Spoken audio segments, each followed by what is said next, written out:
kita perkenalkan di sebelah kiri saya Puan Mila Adrian binti Haji Aliuddin. Assalamualaikum. Assalamualaikum Puan. Assalamualaikum. Apa kabarnya hari ini? Sehat? Alhamdulillah sihat. Alhamdulillah. Pertama sekali kami ingin mengucapkan selamat datang ke Studio 4 dan terima kasih sudi. Terima kasih. Di mana kita tidak sabar kerana melihat ada props yang rasanya sangat Puan comel bukan di sini. berkeseorangan hari ini Puan. Ada teman-teman hari ini, ada penonton bersama dengan Puan. Kita ada membawa props di sini Okey. Jadi di sini dengan topik kita membina kemahiran kanak-kanak dengan bermain, mungkin Puan dapat kongsikan sebagai mukadimah apa yang dimaksudkan dengan bermain untuk kanak-kanak ini. Okay, thank you so much. Sama-sama. So bermain ini sebenarnya banyak, there's a lot of petikan di luar sana that says bermainan ni is something. Tapi saya ada satu petikan yang I particularly suka. It's called play is the work of the child. So kalau di Melayu kan, pekerjaan seorang anak itu adalah bermain. Which is important, penting untuk ibu bapa untuk mengambil iktibar daripada petikan ini. Because sekarang ni yang saya nampak, banyak ibu bapa tidak mengizinkan anaknya untuk bermain. They prefer kalau anaknya duduk teranah. Betul. Okay? Rather than bermain dan bersosial dengan kanak-kanak yang lain, the children banyaknya duduk dan memakai gadget. Rather than berinteraksi, bersosial, you know, using imaginasi, being creative. This, saya rasa, not just me, but a lot of pakar di luar sana disagree dengan this kind of parenting. So bermain is very important. Kita selalu melihat sebenarnya kalau lepas jauh di kedai makan ataupun di perkumpulan keluarga, ramainya membagikan anaknya iPad, gadget supaya diam, indah lari-lari. Tapi rupanya sebaliknya yang lebih baik ni Puan. Jadi kerana itulah nak jadi tertanya-tanya, macam mana boleh dengan bermainan ni anak-anak dapat mengasah kemahiran mereka? Bagaimana? Okay, so dengan bermainan ni, kita ni indah, ibu bapa most of the time ataupun orang yang di luar sana yang indah berkemahiran, right? Pandangan bis orang kalau kanak-kanak ni bermain, bising lah, riuh lah, kotor lah. Tapi sebenarnya when you bermain, kanak-kanak ni dorang belajar to berunding. Okay, dia berunding, aku dulu, kau sekarang. Okay, dia belajar untuk berfikir macam mana kan, macam menggunakan permainan itu. Dorang belajar bahasa. Oh, aku pernah dengar bahasa tu, belajar dari orang itu. Okay, so there's a lot of things you can do bila kita ni bermain. Betul. Kalau kita ni indah allow our children untuk bermain, this is where kurangnya dari segi imaginative, the cognitive development, the ability to socialize dengan orang lain. This is when ia kurang. So if you see nowadays, particularly COVID babies we call them, okay, where the kids yang lahir di zaman COVID, where they don't have a lot of interaction, rumah tunggunya seorang anak, they become very shy, pemalu. Indah berapa mau berinteraksi dengan orang lain, takut. That's because they don't have that exposure. They don't have that play. So this is where we learn from what happened dari kita ni dulu, and then we take that and then we expand. We give the best to our children. Let them play. Biar main. Main. Okay. So mainan ni is free. You don't have to have a lot of prop. You don't have to buy a lot of toys. Kadang-kadang kotak di rumah pun orang boleh main kan. Zaman kita ni, saya dah tahu lah, kita very young, okay. Zaman saya, when we were young, we can panjat pokok. Betul. Yeah, we can ambil rumput and then extend and jadi something else. We can take batu and imagine it jadi permata. Yes, a lot of things. So your imagination goes wild. You can go anywhere. Okay. But nowadays, if kita ni ambil rumput and kita ni bagi kanak-kanak, dia like, they can't see yang rumput ini can be something else. They can't see yang rumput ini actually can be, you know, open your mind to something big. Betul. Saya amat tertarik sebenarnya di atas perkongsian tadi Puan, dan sampailah apabila Puan mengongsikan tadi mengenang kembali sewaktu kecil. Memang cukup bersetuju dengan apa yang dikongsikan. Indah semestinya tadi ada props, tapi apa-apa saja yang dilihat itu dapat jadikan sebagai props. Tadi bermain. Siapa sangka nak tahu permainan kaki tiga? Kaki 3 tahu. Siapa sangka selipar pun boleh digunakan sebagai alat untuk bermain. Macam guli pun digunakan, batu digunakan. Nanti terpulang sebenarnya masa tu mungkin tadi anda mengetahui Puan kurang mengetahui dari segi apa kepentingannya. Untuk kita ni mungkin masa tu untuk tadi bermain just to have fun. Correct. Tadi pun Puan ada mengongsikan di antara advantage kepentingan tadi bermain. Mungkin ada saja yang menyaksikan Rampai Pagi hari ini mungkin perlindungan mempunyai pendapat yang berbeza mengenai dengan kepentingan bermainan yang anak-anak bermain. Mungkin kalau kena boleh barangkali meluangkan sedikit masa 1 atau 2 minit barangkali Puan untuk menerangkan kembali poin-poin yang rasanya cukup penting di antara kemahiran-kemahiran yang sebenarnya dapat tani asah arah anak-anak kita ni dengan membenarkan mereka bermain ni Puan. Okay. Before I go to your menjawab soalan bis kita, so I want to highlight yang sebenarnya bermainan ni aktiviti yang penting yang actually sampai Suruhanjaya Tinggi Hak Asasi Manusia Pertubuhan Bangsa-Bangsa Bersatu, or what we call United Nations High Commission on Human Rights, mengisytiharkan sebagai hak asasi like basic needs setiap kanak-kanak untuk bermain. That's how important bermain is. Important bermainan ni in every children's punya kehidupan. Okay. So now that we know that bermainan ni is important and diiktiraf sebagai hak asasi kanak-kanak, then we can go and see how or what we can do. Okay. So I have 4 points. The first point is ia bermainan ni untuk menggalakkan perkembangan fizikal kanak-kanak. Okay. So kepentingan bermain. So basically when you do a physical play, okay, you boleh mengaktifkan otot-otot besar dan otot-otot kecil. Okay, so macam memanjat, you know, like at the playground you go on the monkey bus, you memanjat. So you were actually working on your muscles on your hands. Kita ni berlari, kita ni menandang, kita ni menggali, okay, melompat, menari. All of this are things yang kita ni buat dulu. Okay. Which you don't see a lot sekarang ni yang kanak-kanak buat. Okay. Masih ada yang masih buat this kind of things, tapi indah semua. Betul. A lot of our kids nowadays are sedentary, yang duduk sahaja. Okay.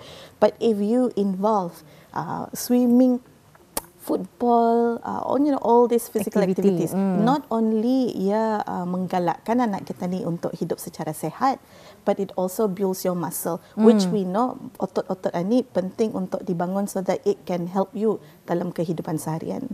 So that's one important thing about bermainan. The other thing about bermainan ni, ia boleh menggalakkan perkembangan social and emosi of kanak-kanak. Okay, so when kita ni bermain, macam dulu-dulu, I'm not sure, kita ni boleh ambil, saya selalulah ambil kain my mother, kain, you know, kain pelikat tetap. And then I will pretend it to be Princess. macam, yes, I'll like put like a cape, and then we pretend that we're going to be a princess. And then kalau kita ni melihat drama P. Ramlee, I'll like idang dia di lantai, and then like buat makanan di sana. Or like dengan kain itu also we'll pretend that kita ni berlari dari hujan, and then me and my sisters will like run. Yeah. So there's a lot of things you can do. So that's imajinasi, tapi menggunakan prop yang minimal, very low prop. Okay. Saya terkadang Puan, sebab Puan mengongsikan tadi, kalau saya ingat waktu kecil, saya agak nakal lah di usia kecil kan. Jadi cara perlindungan saya menyuruh saya belajar ialah dengan bermain dengan kakak, tapi saya jadikan sebagai guru. Yes. Memainkan peranan sebagai guru, jadi dia secara langsung haruslah membuat ulang kaji. Yes. Jadi siapa sangka akhirnya menjadi seorang guru. Ya, akhirnya daripada bermain. Kan. Jadi saya sangat suka juga dengan perkongsian Puan, di mana betul lah waktu kecil inilah waktu anak-anak membesar. Jadi kita pastikan mereka membesar dengan keadaan yang sangat baik. Yes. Dan kewajipan mereka untuk bermain. Kalau sebelum perkongsian Puan, Nat sendiri tidak faham mengapa bermain itu penting untuk anak-anak. Malahan kalau ada anak buah yang menangis di rumah, rasanya mau bagi saja iPad, jangan lari-lari kan. Tapi sekarang kita tahu ianya adalah untuk membina otot, lepas tu mereka dapat berkomunikasi, betul. mereka dapat membina imajinasi mereka. Memang sangat penting. Tapi dalam bermain-mainan ni, adakah beberapa jenis kemahiran yang dapat mereka pelajari daripada bermain ini? Bagaimana Puan? Yes, very interesting. Not just said tadi your anak buah kalau bermain di rumah, right? Kadang-kadang dorang berkelahi ya, dorang menangis That actually is a very good opportunity untuk belajar. Oh. Yes. So bila dorang berkelahi, dorang belum belajar sharing. So kita ni go in and ajar the kids to share. That's number one. Number two, kita ni ajar untuk berunding. Negotiate. Yes, negotiate. How do you negotiate in play? Because kalau kita ni ajar dorang semasa bermain, they learn the lesson. Because anak suka bermain kan? So they learn. So when they learn, this skill yang dorang belajar waktu bermain, dorang pakai dalam kehidupan seharian. Kalau sekiranya kita ni mengajar dalam kehidupan bis dorang, asal menangis kena bagi something, asal menangis kena bagi something. That's what they're gonna do. They're gonna whine sampai ke besar. Because they expect something to be given. Begitu ya, rupanya itulah keburukan apa mendiamkan dengan iPad. Jadinya mereka rasa dengan menangis mereka dapat apa yang mereka mahu kan. Rasanya juga kita memang memandang serius sebenarnya Puan mengenai dengan kepentingan kanak-kanak bermain dan juga mengurangkan screen time. Kita lihat baru-baru ini pun Kementerian Kesihatan ada mengeluarkan guideline on screen time terutamanya pada golongan kanak-kanak. Jadi menampakkan lagi betapa seriusnya kita ni mengambil peduli mengenai dengan perkara ini, kepentingan bermain. Mungkin kalau boleh diajukan lagi soalan berikutnya mungkin boleh juga dikongsikan ni. Kita ada beberapa infografik yang akan kita kongsikan bersama. Mungkin dapat Puan kongsikan bersama juga informasi berkenaan dengannya. Mungkin kita akan bercerita berkenaan dengan perkembangan kognitif. Okey. Jadi perkembangan kognitif ini dapat kita nanti akan saksikan beberapa contohnya. Kita dapat bercerita bersama dengan Puan bagaimana ni Puan? Mungkin Puan berterangkan ni Puan. Ini depan. Okay. So these are infographics. I'm sorry ya. Okey, ia ada berfikir, ia ada belajar, memberi perhatian, menyelesaikan masalah, imajinasi dan juga kreativiti. Namun Puan, mungkin dapat dikongsikan kognitif ini apa untuk mereka yang mungkin agak kurang arif dengan perkataan tersebut, tidak sering digunakan kan? Apa erti perkembangan kognitif itu sendiri Puan? So cognitive ni is like a technical term. Okay. Tapi kalau kita ni lay term kan, is macam IQ lah. Macam itulah. Not exactly the same, tapi macam itulah. Okay. So basically kalau kita ni membina kognitif ni, kita ni membina cara pemikiran anak. Macam mana kan kita ni bentuk pemikiran bis dorang. Kalau kita ni selalu mengunjuk, membagi, memberi, dan kita ni menjadikan anak kata untuk sentiasa menerima. They will always tahu datang saja benda receive. Tapi kalau kita ni mengajar anak itu dalam bermain untuk berkongsi, then they will become individu yang akan share. So when they grow older, apa yang dorang ada they will share. Okay, so that's very important. When you are playing sebagai kanak-kanak, there's also things that macam berfikir. Okay, so mau monkey atau mau gajah? What do you want? Okay. So you are actually teaching them, monkey ni bukan macam ni saja. Monkey can look like that too. Monkey can look like that too. There's different monkeys. Ada monkey yang besar, ada monkey yang damai. So that's cognitive thinking. Okay. We can also say, cuba pilih. Yang mana satu tinggal di hutan Brunei dan selalu makan pisang. So they can choose. Again, that's cognitive.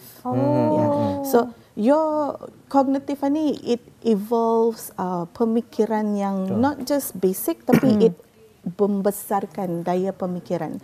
It evolves a lot of thinking. You can get them to think. So contohnya, again, another one is, I have an egg. And then you go like, nak dah suka ni. Okay, because it's surprise eggs. And you go like, ada bunyi.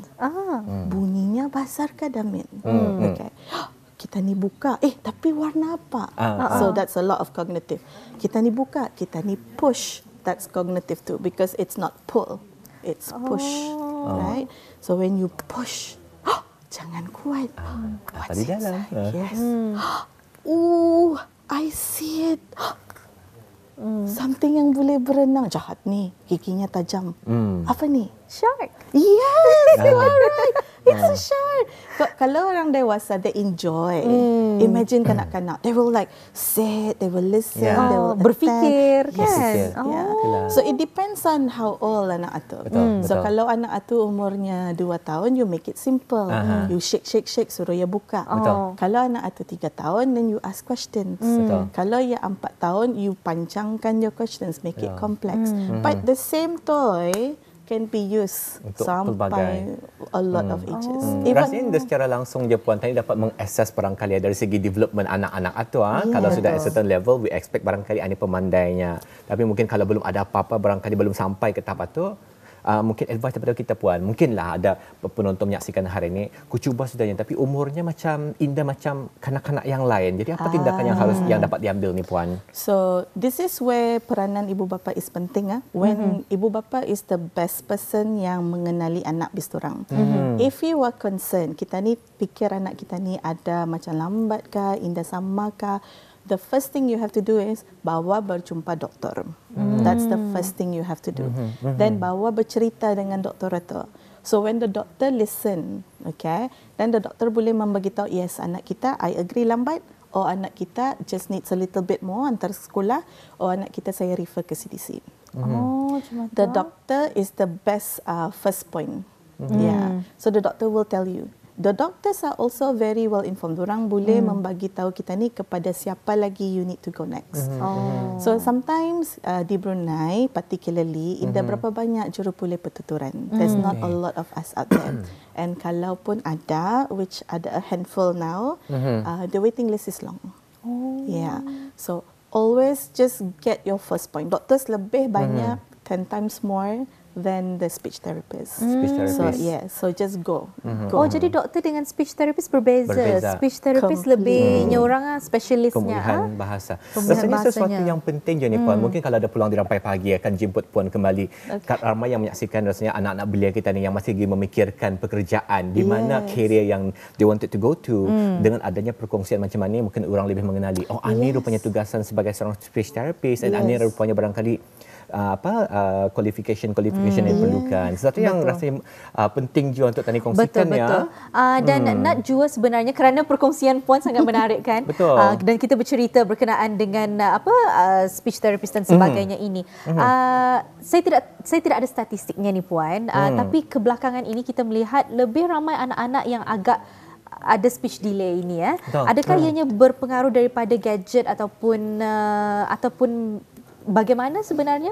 Adakah berpengaruh daripada itu, dan apa jua aktiviti yang dapat dilakukan oleh ibu bapa di rumah yang sekiranya anak mereka yang ada speech delay, apa aktiviti yang seronok dapat dilakukan mungkin untuk sedikit memperbaiki? Tambahan barangkali Puan. Yang saya sering melihat je Puan, kadang-kadang kebanyakan kanak-kanak mereka mungkin mengikut apa yang mereka lihat.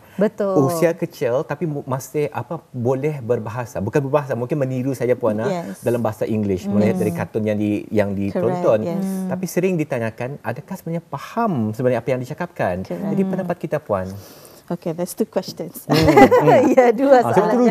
Nanti saja soalannya kalau kena jawab Kinda. The first question is mengapa ada peningkatan dari si speech delay. There are many factors, banyak factors. Faktor pertama mungkin sekarang ni kita ni lebih peka. Dan ibu bapa lebih peka akan perkembangan anak. Okay. Yang what happens is dulu memang pun ada speech delay. Kayaknya orang dulu-dulu cara pemikirannya biarkan teh. Pandai tu sekarang. Damit masih. Sekarang sekolah cakap tu ya. So they don't really bawa ke depan. So it's not like it didn't happen before. It did. Cuma kepekaan ibu bapa to bring it forward kurang. So now that people dengan a lot of technology, they are more peka, this thing rises. That's number 1. Okay, faham. Number 2, it could be genetics. Genetics ni is something yang Indah dapat kita ni control. Okay, it's something that happens by chance. But I'm a firm believer of don't let it go down to chance. Do something about it. Okay. You can do something active. Yeah. Which goes back to the soalan, what can we do? Yeah. Okay. So kalau sekiranya kita ni ada anak, first thing we have to do is, ibu bapa, saya minta maaf, but when you go home, switch it off. Yeah. Switch it off. So children, what happen is they will follow you. You are the adult. They look up to you. Okay. Kalau sekiranya bis kita main telefon, anak akan meniru. Ikut. So if bapa is on the phone, anak will be on the phone. Because dia akan mau macam Babahnya. Itu yang dilihatnya di rumah Atau kan. yang dilihatnya di rumah. Kalau bapa don't read books, anak don't read books. Kalau mama shouts all the time, Anak children will shout. Because they follow you. So the best person to teach is those at home. So yang kita ni yang mengajar anak ni has to be on their best behavior. Same like what Rasulullah said, be nice to children. Show them, be the best role model. So you have to be the best role model for your child. If you ada angan-angan besar, you want your children to be pintar, you have to show them how to be pintar. Betul. If you want them to sembahyang, you have to show them how to sembahyang. You cannot just expect dorang untuk just happen like that. Betul. You have to show them how to do it. You have to be how you want your child Role to be. model. Betul Jangan tadi sekali. normalizekan something yang sesuatu yang tidak sepatutnya puan. Correct. Dah satu masya-Allah tadi perkongsian yang rasanya cukup menarik. Memang sangat Banyak menarik soalan dan ditanyakan, banyak hal-hal baru yang kita pelajari. Betul. Kerana topik anak-anak ini sangat dekat di hati kita. Bukan sahaja kalau belum ada anak sendiri, kita ada anak buah, Anak kita buah, ada pelajar kan, kita ada student seperti anak kita sendiri juga. Betul. Dan dengan adanya informasi sebegini harapnya bermanfaat bukan saja untuk diri kita ni sendiri, untuk orang-orang sekeliling kita, anak-anak kita dan masyarakat juga secara Betul. amnya. Dengan itu Ribuan terima kasih. Betul. Kami ucapkan kepada puan, rasanya kita perlu ada sesi wawancara Sesi yang wawancara lainnya lagi untuk bertanyakan lebih banyak sesi lagi yang ni. penting rasanya untuk kita ni sama-sama Betul sekali. mencaknakan diri kita ni puan nama ini dan perkara ini. Jadi kami mengucapkan terima kasih kepada puan dan siapa di sebelah tu puan? Siapa namanya puan? Belum ada nama. Belum ada nama. Saya cuma tahu Oyen. This is my new friend. New friend lah. Baru. So in the clinic, ini saya pakai untuk kanak-kanak. Because kadang-kadang kanak-kanak malu kan. So they go like, hi. Itulah. Dapat kami pun mengucapkan terima kasih dan puan kepada teman yang baru kita ni Awak hari teman ini lah. baru berkesempatan Joya datang ke Rampai Itulah. Pagi. Pandai yang melambai. Okey, sekali lagi ribuan terima kasih puan. Memang sangat menarik topiknya pada hari ini. InsyaAllah kita akan bersua lagi lain kesempatan. Assalamualaikum. Assalamualaikum, puan. Waalaikumsalam.